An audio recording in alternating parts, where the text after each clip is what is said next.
But the most important thing is be visible. Be visible, make yourself heard. If you are passionate about it, don't stop. And I think, in conclusion, I think just make sure you understand where you fit in terms of what is your brand, and does your brand match the radio station where you want a job?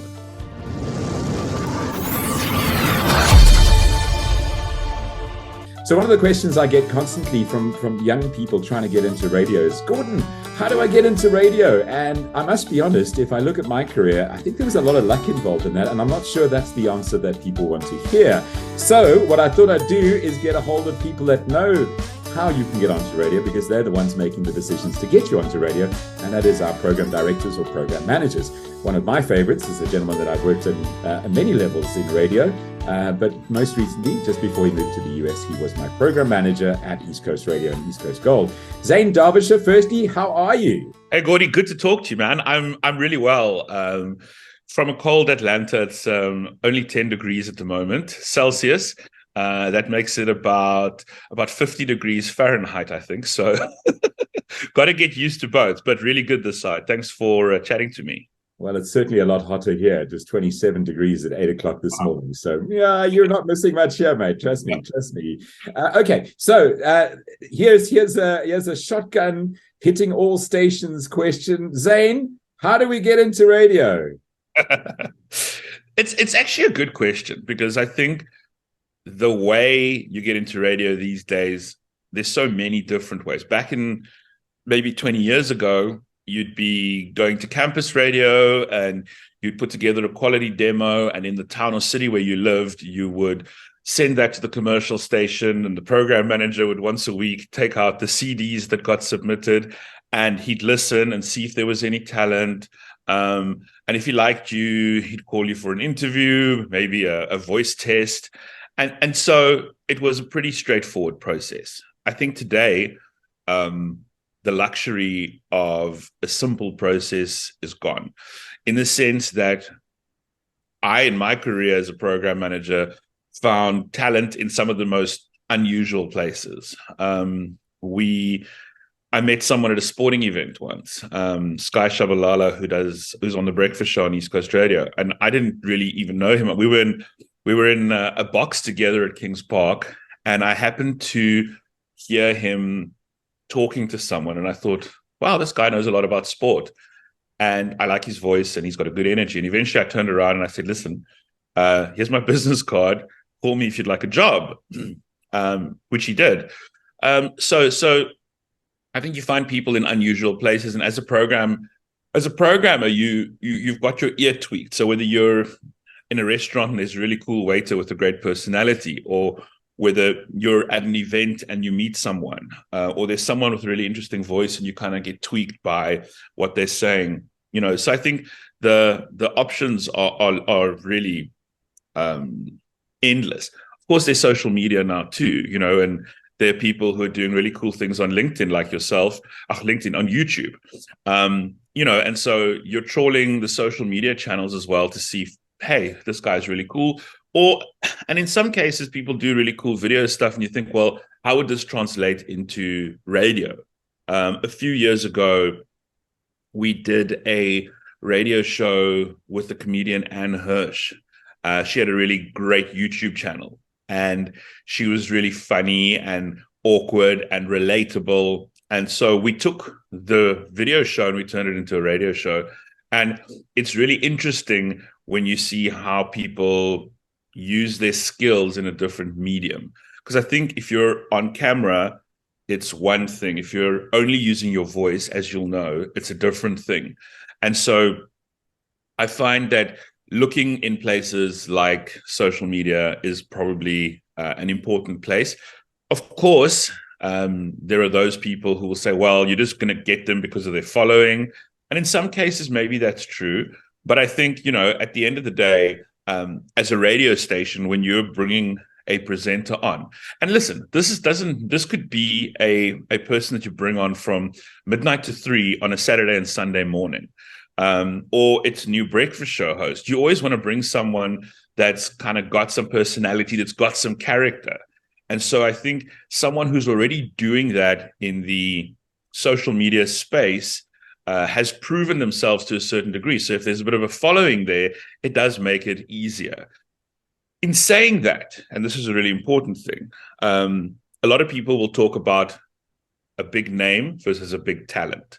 Now, those two are not necessarily the same thing. I mean, you could be incredibly popular on your Instagram channel or on TikTok. That doesn't necessarily mean that you're going to translate well into radio. So some people can make that transition. Some people can't.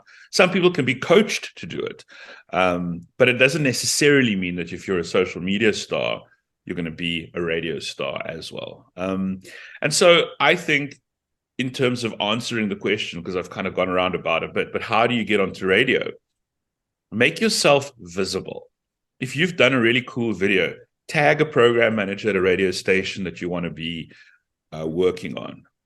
Go to the office and stalk them. I mean, stalk them in the most non-creepy manner possible, but go to the station, say, hey, I'd like a meeting with a program manager at be at station events, introduce yourself. I met Mike V at a Radio Days conference at Wits.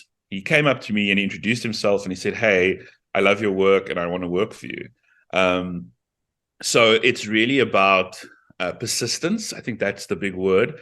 And, if you're remotely talented and you're persistent, I think those two things go together. Our good radio presenters are not just talented, they're also hardworking, they're also committed, and they're also dedicated. And so if you have both of those things and you can demonstrate that sometimes more than once until the program manager notices you, then I think, you've got what it takes. And any program manager worth his salt will pay attention.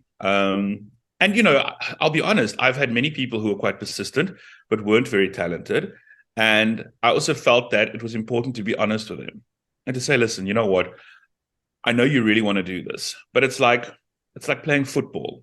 If you really love football, but you have absolutely no ball skills, just because you're passionate about it doesn't mean that you're going to be good at it. So you also have to be honest with people, and not string people along. I think that's something that a lot of program managers do.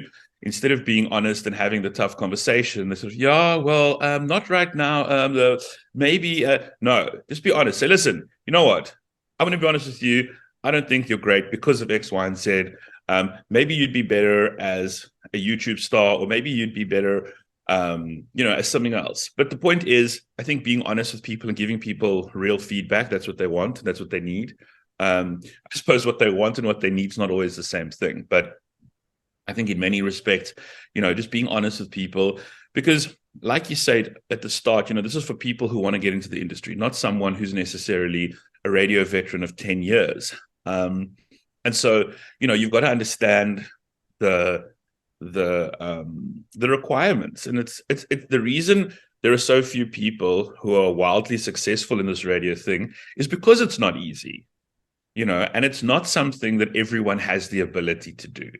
And I always try to let people down as easily as I can. And I know that in some cases, you're breaking people's hearts because this is really what they want to do. And we've seen it. I've been involved in many talent searches over the years, where we do, hey, come to this mall, come and queue, come and do an audition, and then you listen to some of the audio and you sort of want to cringe and you feel really bad for these people. But it's a case of often, your friends and your family are the worst people to listen to. Yes. And the reason for that is because they're always going to want to make you feel good. They're always going to want to encourage you. They're always going to want to make you believe in yourself. And that's important. But I think, I could never be a soccer player because I have really poor ball skills. So regardless of how much I love Manchester United, I'm not going to pursue that dream because at some point you have to be realistic about your skills. And so I think if you have a bit of a scrawny voice, radio is probably not for you. I mean, there are a couple of people who've probably defied that over the years.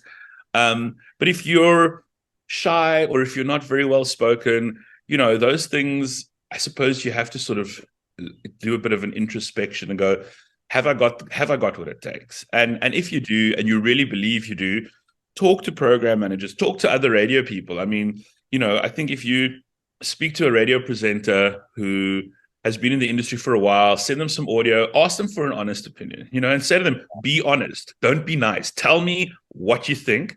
They'll give you a bit of a sense of whether it's the right thing or the wrong thing. I just think asking your mom or your dad or your wife or your husband or your brother or your sister is unfortunately the wrong thing, because they're going to want to encourage you. But the most important thing is be visible. Be visible, make yourself heard. If you are passionate about it, don't stop.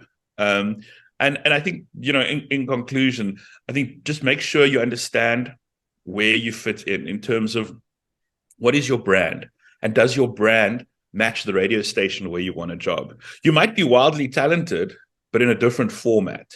And so I often said to people as well, depending on the station I worked at, you'd be great at this station. However, I don't think you'd really fit here because of X, Y, and Z.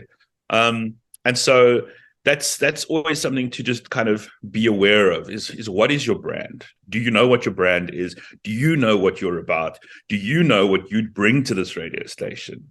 And if you know the answers to that already makes it a lot easier and makes it, I guess, a lot clearer at which station you should be applying.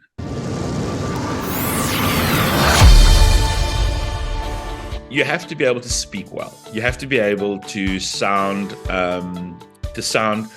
you enunciate your words properly, speak clearly, and definitely be able to read. I mean, you'll be shocked when I tell you how many times I've had calls of radio presenters botching live reads. Hey, thanks for watching this YouTube video, and to all those who've subscribed, thank you to you, and thank you for sharing the channel as well. If you haven't subscribed yet, click the button down below and click subscribe, and also click the bell for notifications. Always striving to bring you some great content, and there's more to come.